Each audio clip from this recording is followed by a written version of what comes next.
Hey, what's up, Ward Wrestling Live? We are here this morning with an absolute incredible coach in our country, a great mind, and he's just gotten the opportunity to take over at the Citadel, and he's with us today. He's three-time NCAA qualifier at IU, Big Ten Medal of Honor, three-time academic All-American.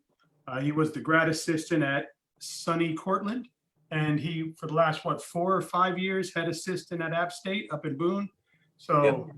not a bad life. You're going from one of the nicest cities in the world to one of the nicest cities in the world, Boone to Charleston. Coach Ryan LeBlanc, what's up, man? How you doing? Good, man. I'm glad to be here. Glad to be on the show. Thanks for having me back on. Yeah, for sure. I'm honored to have you back on. And yeah, I was thinking about that the other day. I mean, gosh, I'm thinking, man, how do you leave Boone? Oh, Charleston.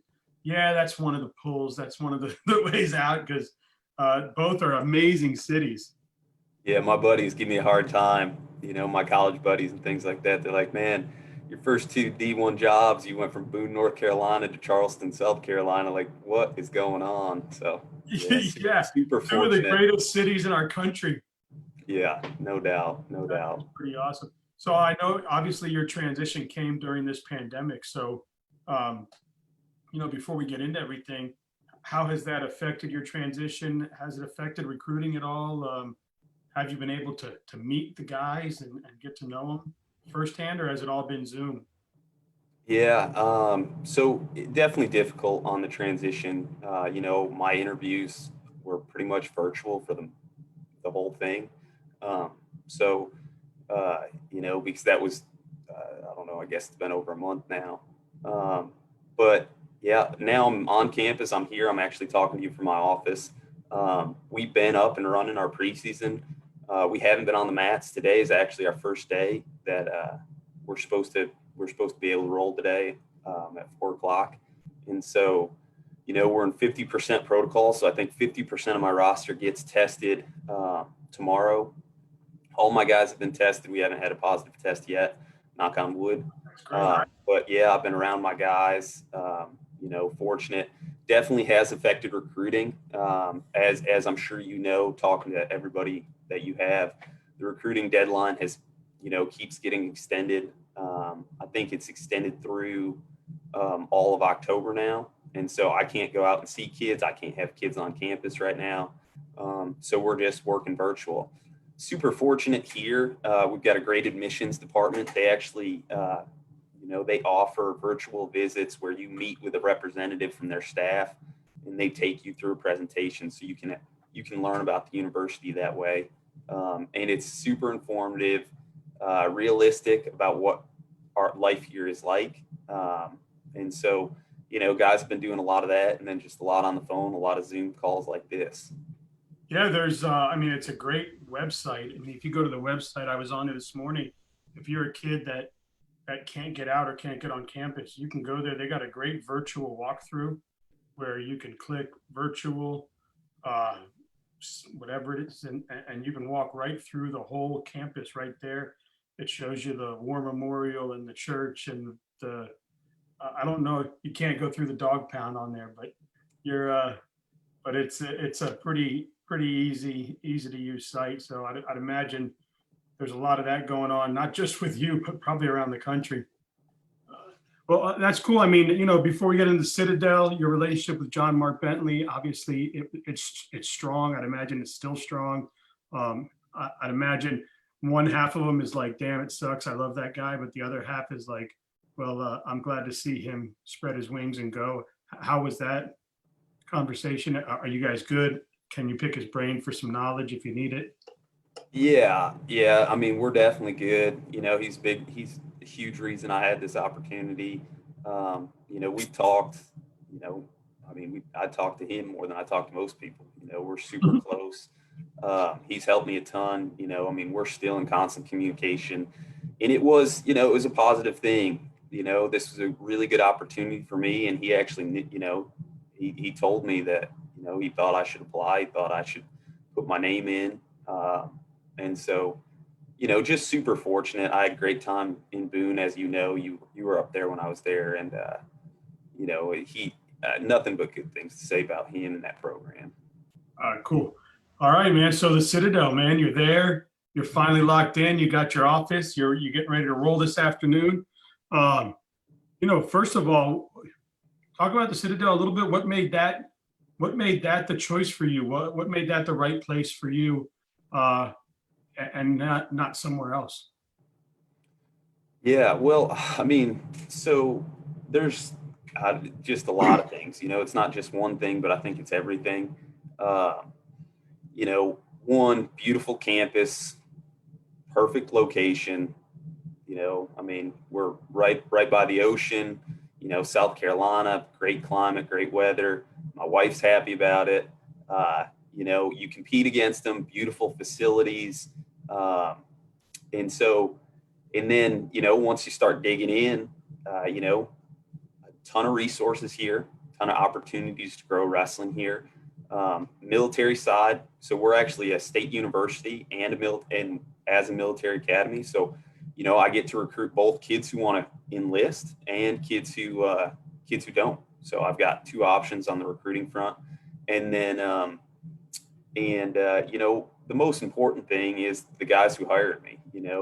Jeff Von Dahlen, who's my direct supervisor, and then Mike Capaccio, who's our athletic director. Those guys care about wrestling. In the climate of today's in the wrestling world today, I trusted those guys. They want to be good here. They want to they're putting support behind our program, and so really it was the relationship with those guys and the people on my search committee that really. After I went through the process, I knew for sure that this was a place I wanted to be part of. If I got the opportunity. I thought it was going to be the golf course on campus. Yeah, well, we got some cool stuff here. We actually have a rifle range too. Like we got we got a tailor shop, we got a barber shop. I mean, this place is just special. It's not like anywhere I've ever been. And just as we're a military academy, so I'm surrounded by extremely unique, motivated people, and so. Yeah, I know you love fishing. There's got to be some fishing around there. Yeah, that's gonna be a trick though, because I'm a freshwater guy. So growing up in the Northeast, I don't know what I'm doing down here, but it's on my list to learn. I'm excited about it. So chasing some bigger fish these days. That's awesome. So, so you took over a program. I guess the guy before you was there like 21 years or something, right? Locked into the program. He decided to, I'm guessing, retire, and the search was on. Um, what are your goals for the program? Kind of your vision, culture, the type of athlete you want to recruit. Um, Obviously, the guys that are coming there are going to be fit, or else they're not going to make it. So getting them fit is probably not an issue, right? Yeah, yeah.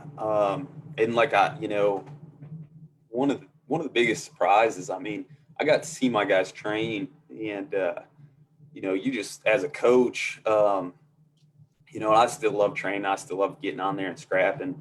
And I remember leaving my first Saturday workout, and I called up my wife, and I'm like, man, we got to learn how to wrestle, but we're gonna be all right because some of these guys are just warriors. We got guys who are gonna be Army Rangers, Navy SEALs, and so these guys, man, I've got extremely motivated cadet athletes. So that's something I walked into, right? Super fortunate. Just this environment creates that kind of kid. But as far as program, this first year, obviously, I came in late. I'm not able to get anybody in at this point. So moving forward, just developing the guys I got. I've got a great class of guys. And so really putting development on, getting my systems in place and established, and then bringing in, top priority is going to be bringing in some big recruiting classes the next couple of years. And that's something I'm working on right away. Long term, we want to be competitive. Obviously competitive in the country, or competitive in the conference, but we want to be competitive in the country. We've had 3 All-Americans in the past, 10 years. So you can get the job done here. And we have the resources to do it, and then I think the biggest thing is just getting getting kids in, getting our culture established, and getting to work. Well, I know one thing, their ground game is going to be fire, huh? Yeah, I hope so. I hope all our game is. We're gonna But wrestle in all three positions. We got to get we got to get to work on that, and I'm excited about today. yeah, I mean, history shows that it wasn't easy to keep you on the bottom. So I'm sure that'll rub off on your wrestlers. Yeah, I hope so. One thing too that I'd like to, just kind of talk about is the kind of kids that I'm looking for. Um, I've got to look for somebody who, highly motivated both academically and socially. Guys have to make a sacrifice here. Like they're not going to live a typical college lifestyle. Um, and they get leave and freedoms. But at the end of the day, you come here to make a sacrifice for your future. You leave here with a degree or you enlist in the military, you're going down a course very few people go, and you're going to be successful. Just look at our history. You look at our alumni base, the people who've left here and how successful they've been. I think that speaks for itself. So I'm looking for highly motivated athletes or students and athletes and kids who love to wrestle. I want kids who love wrestling, love being in the room, love training, love learning. In that kind of thing. And is it something I'll be speaking to like other academies, military academies like yourself. They say, man, not like other wrestling programs. These kids don't get a day off. When they're not in the wrestling room or they're not in the academic room, they have to drill. They got to be on the parade deck. They got to be doing whatever it is that is expected of them on that side. And a lot of them don't even get weekends till their senior year. So the men and the people that they're creating coming through that is incredible. But as you said, you got to be motivated to not just be a wrestler, but to be a great human, right? Yeah, no doubt. And our standard is just so much higher than a regular standard. And our guys, like you just mentioned, our guys have responsibilities, that just regular people and students don't have. Our guys are waking up at 5:30 in the morning. Our guys are going to formation. They're doing PT. In that structure is in place. But our guys do get free time. That's the, I think, unique place about this. Like our guys got leave this weekend, all our classes, and it's structured to where usually, depending on what year you are, is what time you got to check back in. And we've got some special requirements here. Like, our cadets have to leave if they're in a certain radius of campus, they've got to stay in uniform. So you'll see them, you'll be walking outside downtown. You'll see them in uniform on the weekend and that kind of thing. So, it's a little different than some of those other academies, but like you said, it's designed. If you buy into this system in this university, you're going to be successful in life. That's pretty cool. And I know we spoke about it a little bit off the air, but because these guys are already doing PT, it's already part of their life, right? And I remember being at your camp and you were running full speed on the treadmill, and I asked, oh man, who was the kid that shocked the world this year? He said, oh yeah, he's still training for the Olympics. Because I said, man, he's sprinting on that thing. But because they already have PT, is it really going to be? Are you going to be able to focus more on like drilling and the skill of wrestling and making better wrestlers? Because most of the time you're splitting your time between keeping them in shape so they can go through 6 or 7 minutes and then drilling them. Are you going to be able to do more of the wrestling teaching because the PT is so directly involved already in their life? Yeah, and that's something I'm learning fast. One thing I'll tell you is, like, within the first week, I said, okay, I've got to figure this out. And so I've established a meeting. We've got it's unprecedented, but we have like 7 or 8 guys who hold rank in our battalions, which is really rare to be a Division I athlete and be able to hold rank.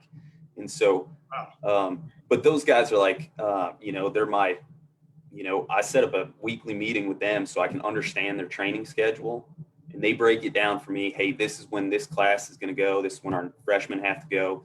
This is what they're doing. And so trying to balance training schedules here is a challenge. But I've got an awesome strength staff, and yeah, I think you hit it spot on. I think my biggest focus is going to be teaching wrestling.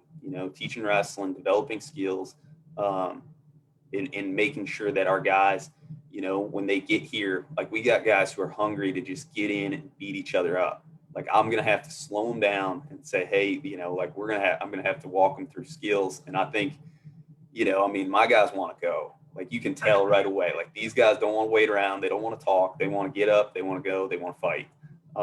And so I think that's going to be, the challenge is making sure that we develop these guys on the wrestling mat. Yeah, I mean, you got to be a certain human to enter yourself into an academy. I mean, whether it's the Citadel or Navy or Army or whatever, you got to be one hell of a human because your mindset just has to be different. And that's, God bless all those guys. And there's got to be a sense of mutual respect from you to them too. I mean, it's hard, you respect all your kids, right? But to see what these kids are doing and getting rank and on the parade deck and marching and knowing that, now correct me if I'm wrong, 1 in every 3 kids you've got are going to protect our shores, are going to protect our land, are going to fight for our country. Isn't that right? Yeah, and that's the university. Honestly, right now, I'd say about 40% of our guys are. Wrestling it just fits, right? Like the lessons you learn in the core, the lessons you won't learn on the wrestling mat, they just mesh. And so there's a lot, there's a need for that. And yeah, like you were talking about, like I get to show up every day, try to recruit athletes to something I truly believe in. And so, just super fortunate, right? Like these kids, the kids I get to work with, the type of people that they're becoming, and the kids I get to go seek out and try to recruit. I've already, it's just a special, I'm just super fortunate to be in this role, and it's just a special thing, this special place. And, it makes my job a lot more fun. Yeah, and there's not too many D1 schools where you've got a 12-to-1 student faculty ratio. Most D1 schools, you're like a pitch count in an auditorium. You never get to talk to your teacher. You never get to do any of that. But at the Citadel, not only are 1 of 3 going to be commissioned to be in the military, but you have direct access to the faculty, direct access to your coaches. It's a smaller learning pool, which should recruit a lot of really good kids, because a lot of kids, from what I'm talking to and learning here, they'll go to a smaller division school for that one-on-one time with their faculty, and you've got this place which gives you that, and you can be a D1 athlete. What does that mean in your recruiting to these kids? It's got to be huge, I'm guessing. Yeah. And it's, I appreciate you for doing your homework here, because that is like 1 to 12. Like you just think about it. Just think about the structure here. Like it's so hard to fail here if you buy it. Like in any other place that I've been, like there's so many things and distractions and in ways kids can fall through the cracks and slip through the cracks, even if you got a staff that's doing all the right things. But here, if you buy into the system, it's like, your time, you go from place to place to place. Like I know if my guys miss morning formation within, an hour, right? Like that's how tight it is here. So it's just hard to fail. It's hard to fail, and you get we've got a ton of resources. We've got a ton of academic resources. We've got an amazing staff here, and so you get guys who want to be here, and I think there's a lot of guys who could be successful here that might not necessarily be successful other places. Yeah, and I don't think people know that. It's a public college. It's the #1 ranked public college in the South, which means that it's not going to be as costly as a private college. You can use public funding. You can use the college programs. And I don't think people realize that, you know, you hear the Citadel, you just think this magical, private, quaint place, but it is the #1 state public college, and there's a lot of ways to access it, right? Yeah, yeah, absolutely. So we're super affordable. We're also the furthest south Division I wrestling program, I believe, too. So we're, you know, that's another thing. Like we're, you know, you're down in Florida, you know, for us, like we've had a great. There's been a ton of great kids from Florida who come up and wrestled here.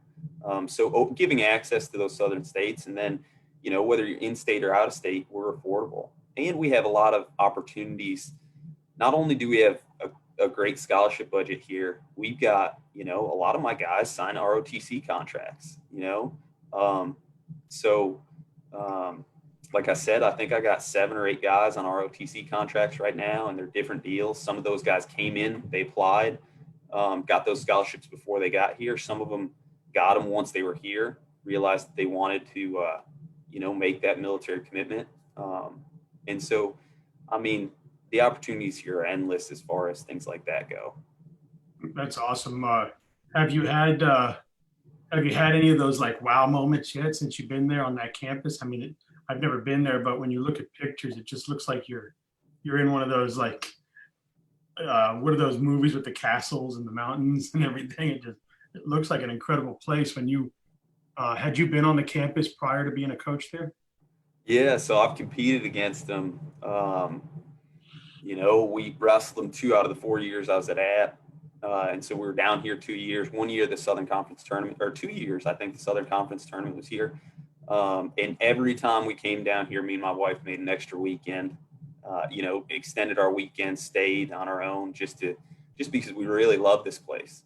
But yeah, those wow moments, man, every morning for 2 weeks that I've been driving into work, I'll tell you, I arrive on campus and I'm like, I scratch my head, like, how is this reality? You know, I mean, shoot. And then you talk to some kids I'm recruiting are just, you know, I'm like, man, I really want this kid because he's just special. You know, I get to go after special, motivated kids. So yeah, I get goosebumps quite a bit. And that's a lot coming from the mountains, right? Because I'm sure there was a lot of mornings you woke up there as well going, wow. Oh, no doubt. It's No doubt. No doubt. got to be awesome. Well, man, anything else that you'd like to put out there as far as any plugs for the school? Anything else you want to discuss before we get into the 10 questions?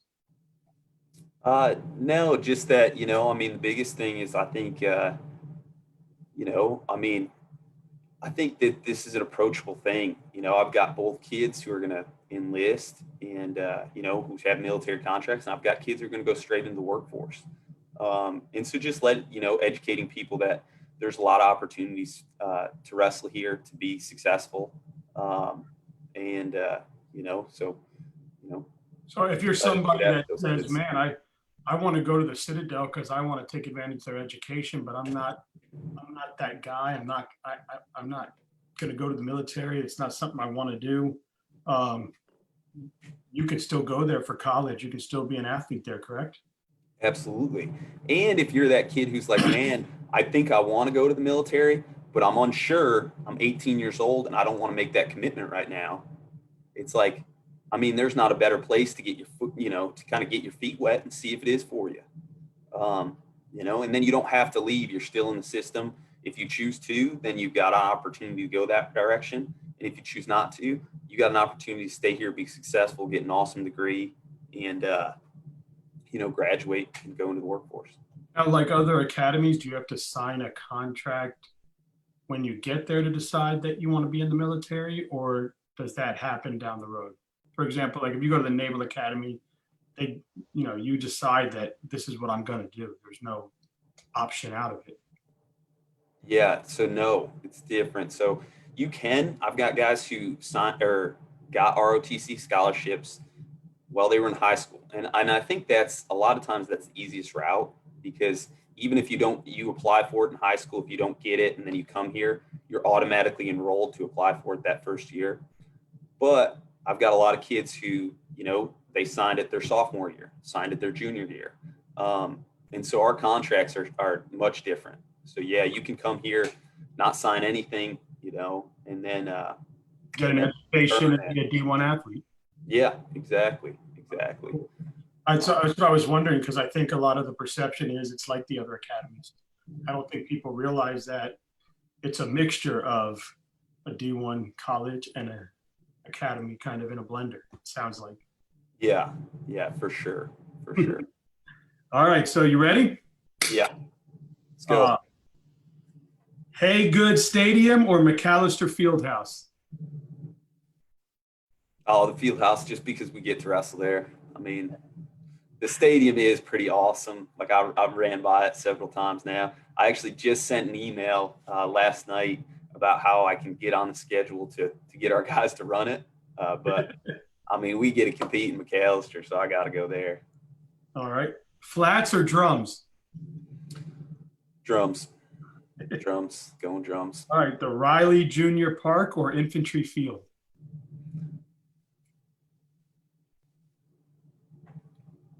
Tough, right? One's baseball, and I think one is the soccer field. Yeah, I'll go the soccer field just because it's closer. No, I really don't have an answer for that one. Yeah. Single stuff or double stuff? Double. I gotta go double, right? Yeah. Van Diver Hall or the Dog Pound? Well, Van Diver's where the wrestling room is. So hands down, you're talking about my two favorite places on campus right now, and the Hurt Locker, which is our Dog Pound locker out by the track. But Van Diver, because this is where we get scrapped. When I saw the name of the gym, I'm like, oh, that must have sold him. Scrambled or over easy? Over easy. The Success Center or the Patriot Points Links? The Success Center. Iced or hot?